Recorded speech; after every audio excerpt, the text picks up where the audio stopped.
এই মাঠটাকে খেলার মাঠ হিসেবে না নিয়ে এখানে দলবাজি করা হয়েছে, এখানে চাঁদাবাজির আখড়া ছিল। এটা খেলার মাঠ না, এটা ছিল একটা মাদকের হাট। এটা বিগত 16 বছরে এই পতিত খুনি স্বৈরাচারী সরকার, আওয়ামী সরকার আমাদের ক্রীড়াঙ্গনটাকে একটা রাজনৈতিক মাঠ হিসেবে এটাকে এমনভাবে কাজে লাগিয়েছে, পুরো খেলার জগৎটাকে তারা ধ্বংস করে দিয়েছে।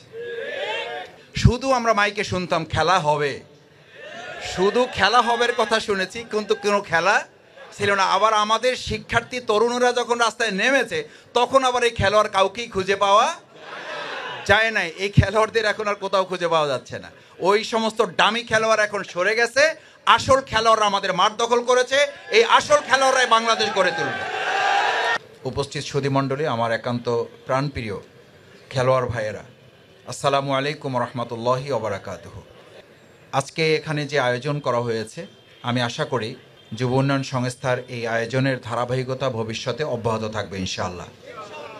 আজকে যারা বিজয়ী হয়েছেন তাদেরকে আন্তরিক ধন্যবাদ জানাই, এবং যারা রানার্স আপ হয়েছেন তাদেরকে আন্তরিক ধন্যবাদ, কৃতজ্ঞতার শুভেচ্ছা জানাচ্ছি। কারণ আপনারা খেলেছেন বলে তো ওনারা চ্যাম্পিয়ন হয়েছেন, আপনারা খেলার মাধ্যমে ওনাদেরকে আপনারা চ্যাম্পিয়ন করেছেন। সেই জন্য ভূমিকাটা যারা চ্যাম্পিয়ন হয়েছে তাদের চেয়ে আপনাদের কোনো অংশে কম না। আমাদের বাংলাদেশের রাজনীতিতে যদি এটাকে স্বীকার করা হতো তাহলে আমাদের ব্যাট দিয়ে আজকে আপনারা বল পিটিয়েছেন, আর বিগত 15 বছর এই ব্যাট দিয়ে বিরোধী দলকে পিটানো হয়েছে। এই মাঠটাকে খেলার মাঠ হিসেবে না নিয়ে এখানে দলবাজি করা হয়েছে, এখানে চাঁদাবাজির আখড়া ছিল। এটা খেলার মাঠ না, এটা ছিল একটা মাদকের হাট। যে আমাদের একজন কবির একটা কথা খুব আফসোস করে লিখেছিলেন, যে মাঠ থেকে এসেছিল স্বাধীনতার ডাক, সেই মাঠ এখন মাদকের হাট। এটা বিগত 16 বছরে এই পতিত খুনি স্বৈরাচারী সরকার, আওয়ামী সরকার আমাদের ক্রীড়াঙ্গনটাকে একটা রাজনৈতিক মাঠ হিসেবে এটাকে এমনভাবে কাজে লাগিয়েছে।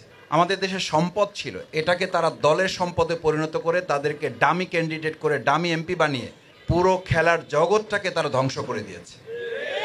আমরা আশা করি এই অন্তর্বর্তীকালীন সরকার আমাদের যুব উন্নয়ন সংস্থা সহ অসংখ্য ক্রিকেট সংগঠন, আমরা আমাদের অন্যান্য আরও যে ক্রীড়া সংগঠন আমরা করেছি, সেগুলোর মধ্য দিয়ে আমরা রাজনীতির মাঠে যেমন আমরা ভূমিকা রাখি দেশ গড়ার জন্য সবাই মিলে, আমরা ক্রীড়াঙ্গনেও ভূমিকা রাখবো। এই কারণে যে এখান থেকে একটা গুরুত্বপূর্ণ শেখার আছে, সেটা হচ্ছে দেখেন আজকে যারা হেরেছে তারা কি এটা এসে এখানে বলা শুরু করেছে যেখানে স্থূল কারচুপি হয়েছে, এখানে সূক্ষ্ম কারচুপি হয়েছে, অথবা আমাকে বল পিটানোর পরিবর্তে আমার পায়ে পিটানো হয়েছে, অথবা আমার সাথে আপনি প্রতিযোগিতায় টিকতে পারবেন না এটা মনে করে আমাকে খেলার এই 10 জন বা 11 জন প্লেয়ার বাদ দিয়ে বাইরে থেকে আরও কয়েকশো লোক নিয়ে এসে তাদের উপরে ঝাঁপিয়ে পড়া হয়েছে। তার মানে কি? তার মানে এখানে প্রতিভার বিকাশ, এখানে প্রতিযোগিতা, প্রতিদ্বন্দ্বিতা থাকবে, প্রতিহিংসা থাকবে না। কিন্তু আমাদের রাজনীতিতে আমরা দেখি প্রতিযোগের পরিবর্তে প্রতিহিংসা এবং প্রতিদ্বন্দ্বিতার মাধ্যমে অপরকে আধিপত্য বিস্তার করে শক্তি প্রয়োগ করে তাকে থামিয়ে দেওয়ার চেষ্টা করা হয়। আমি আশা করব যে আজকে খেলার মাধ্যমে আমাদের দেশ গড়ার এই যে একটা গুরুত্বপূর্ণ শিক্ষা এখান থেকে আমরা গ্রহণ করব, সেটা যদি আমরা ধারণ করতে পারি তাহলে আমি বিশ্বাস করি খেলার মাঠের আজকের যে সুন্দর শৃঙ্খলা, এখান থেকে যেমন আমরা বিনোদন নিচ্ছি, এখান থেকে যেন আমরা প্রতিভার বিকাশ করছি। আজকে এখানে ম্যান অফ দ্য ম্যাচ হবে, এখানে ম্যান অফ দ্য সিরিজ হবে, এখানে এক পক্ষ চ্যাম্পিয়ন হয়েছে আর এক পক্ষ রানার্স আপ হচ্ছে। আরও অন্যান্য যে আমাদের প্রায় 90টা থানা বিভাগ যারা অংশগ্রহণ করেছে তারা তো এই কথা কেউ বলে নাই যে ভাই ভবিষ্যতে আর এই খেলা আমরা যদি আমাকে জিততে না দেওয়া হয় তাহলে এই খেলা আমরা অনুষ্ঠিত হতে দেব না। অথচ বিগত 16 বছরে কোনো খেলা নেই, কোনো প্লেয়ার নেই, কোনো দল নেই, কিছুই নেই। শুধু আমরা মাইকে শুনতাম খেলা হবে, শুধু খেলা হবের কথা শুনেছি, কিন্তু কোনো খেলা ছিল না। আবার আমাদের শিক্ষার্থী তরুণরা যখন রাস্তায় নেমেছে তখন আবার এই খেলোয়াড় কাউকেই খুঁজে পাওয়া যায় নাই। এই খেলোয়াড়দের এখন আর কোথাও খুঁজে পাওয়া যাচ্ছে না। ওই সমস্ত ডামি খেলোয়াড় এখন সরে গেছে, আসল খেলোয়াড়রা আমাদের মাঠ দখল করেছে। এই আসল খেলোয়াড়রাই বাংলাদেশ গড়ে তুলবে।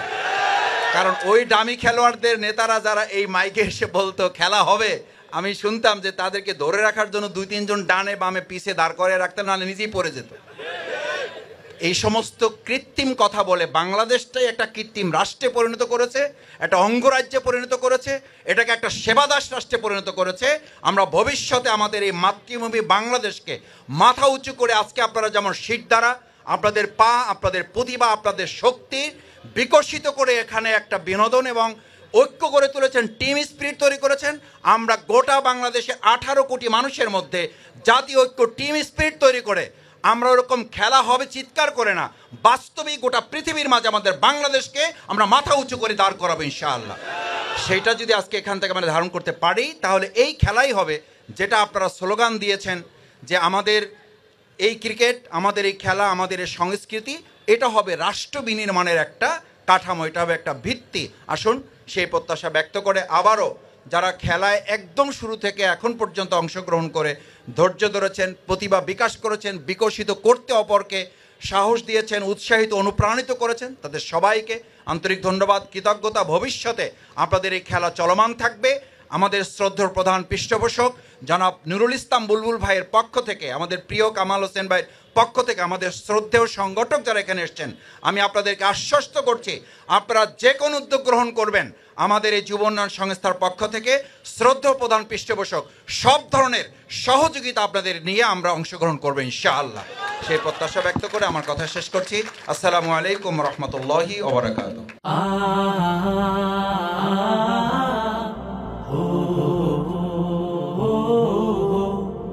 দিনের কাজে চাই সুস্থ দেহ, চাই সুস্থ মন, ক্লান্তির অবসানে উচ্ছ্বাসী দেহ প্রাণে চাই বিনোদন।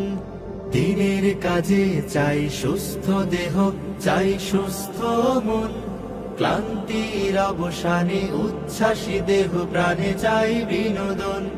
ভালোবাসা, স্নেহ, প্রীতি, সক্রিয় অনুভূতি মানসিক বিকাশে বড় প্রয়োজন। শারীরিক অনুশীলন, নিয়মিত ক্রীড়া আয়োজন। শারীরিক অনুশীলন, নিয়মিত ক্রীড়া আয়োজন। শারীরিক অনুশীলন আমাদের এই আয়োজন। যতটা মাঠ ততটা টিম, খেলবো সোনালি বিহানে।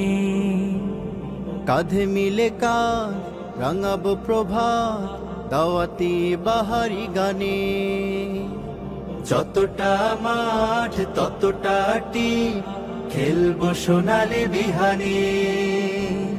কাঁধে মিলে কাঁধ রাঙাবো প্রভাত, দাওয়াতি বাহারি গানে।